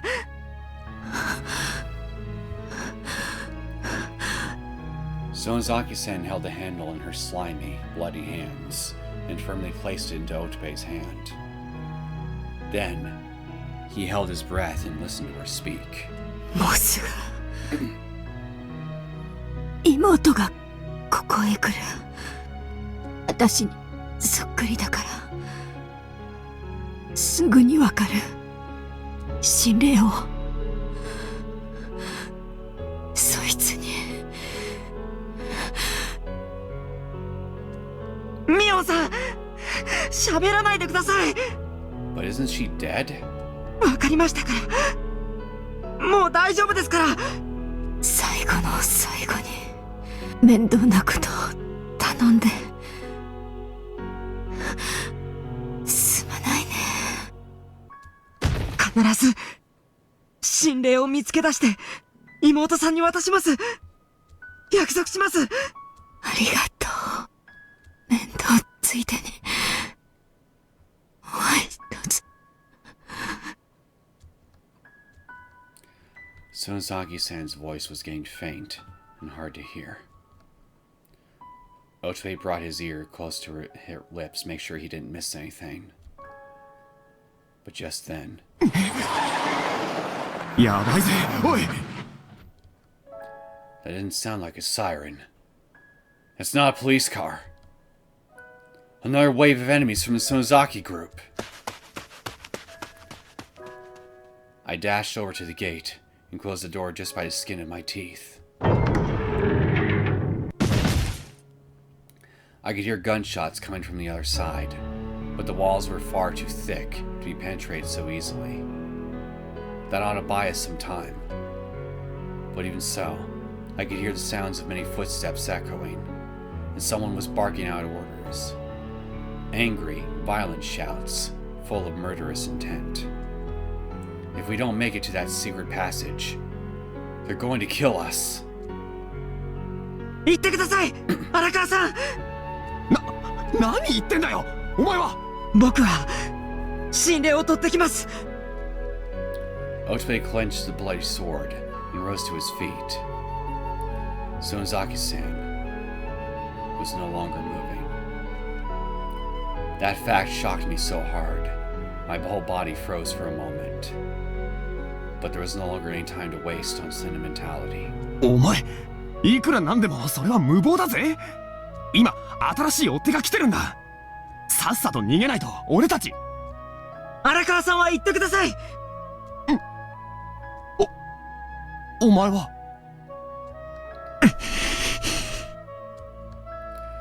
Otobe shook his head and bit his lip. Then, he put his strong will into words that came overflowing from his lips. ミオンさんは命をかけて果たそうとして果たせなかったことを僕に託してくれた。僕は何としても果たしたい。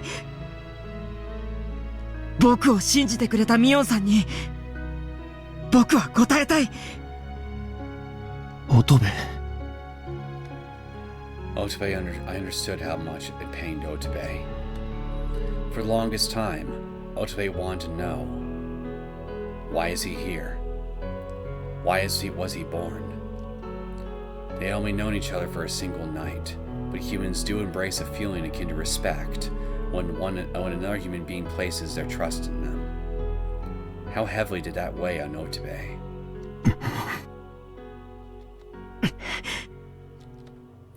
I gazed into Otobe's eyes, then firmly nodded. Otobe nodded back, then ran toward the back room. Then, I turned my eyes toward the gate once more. The harsh sound of heavy impacts against the door echoed through the room. They were likely to break through any moment now. My senses have gotten a lot sharper since I came here. What have I been doing in the city all this time? While I was walking through life as a writer, somewhere along the way I lost faith in my own talents. When things didn't go well, I'd get desperate. I managed to get by passing myself off as a popular writer, but I've worried over whether it was the right thing for me. Many times now, I've wondered if I could have another life. However, I was shown that those sorts of worries were nothing more than calculations for living a good life by Sonozaki-san's tenacity. If all human beings are born to fulfill some purpose, then I want to serve my purpose as well. There's no need to search for what that is. There's no need to hesitate, to fret which way is right, or worry about what would be easiest. I'll just face the things in front of me with all my strength. If my lifestyle is what enables me to do that, then it must have been fate that brought me to Hinamizawa. Using my father's Hinamizawa interview tapes gave me a foothold that allowed me to step forward. And thanks to the people I met here, my eyes have opened. How can I leave the village that evoked these feelings in me without doing something to return the favor? I'm sure I can keep being an occult writer from now on, but instead of just piling up hatred and resentment, I'll put the breath of the people who lived here and their ways of life into words and chronicle them on their behalf. I'll write about Hinamizawa, and I'll find a second and third Hinamizawa out there. I've decided. The only reason I even had the opportunity and resolve to consider all this was Mion Sonozaki. It was all you. She entrusted us with a wish, and we were going to carry it out, even if it means putting our lives on the line. If it's come to this, then I'll strengthen my own resolve too. 待ってろ、乙部! I started running toward the back room.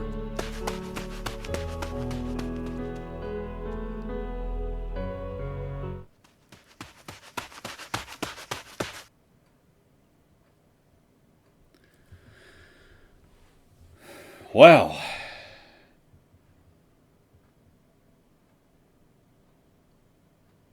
she's dead. I didn't think we'd lose Mion in this fashion, but here we are.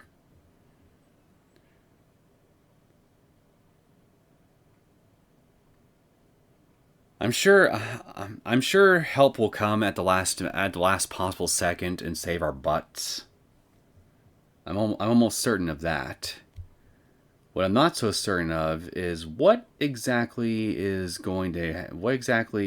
are we going to end up having to deal with on our way to try to get the hell out of Dodge once we get the bell. Will we even make it to the underground shelters and the emergency passageways?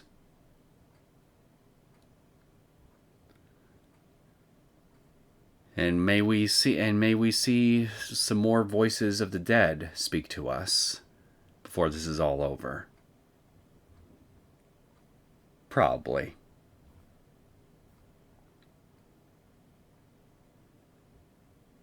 I must say, though, part of me can't help but feel slightly disappointed that, well, I guess I have mixed feelings on it, thinking, if I'm being honest. On one hand, The Men in Black not being involved with the Great Hinamizawa Disasters conspiracy, I mean, considering how long ago the incident actually took place in universe at this point, and how many years that they've had up until then to just clean any trace of evidence or wrongdoing on their part, I guess thinking about it now, there really is no logical reason for any of the conspirators to even be here at this point.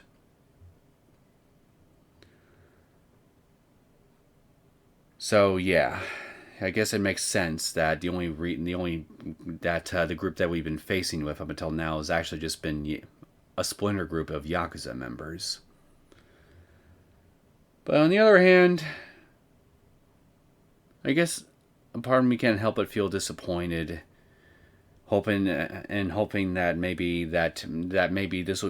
maybe everybody here would have had a prime opportunity to learn the truth about what happened during the Great Hinamizawa disaster, and to just see how they would deal with the consequences of the grand conspiracy several decades later, long after it's too late to have actually done anything. I would have certainly been interested to see a scenario like that play out. But alas, that's not what we're getting here. It is what it is, I suppose. All that being said, I hope you all enjoyed this latest episode of the Higurashi When They Cry console arcs. If you did, and you want to see more content from me, feel free to subscribe to my channel and hit that like button. And I will see you all next time. Take care.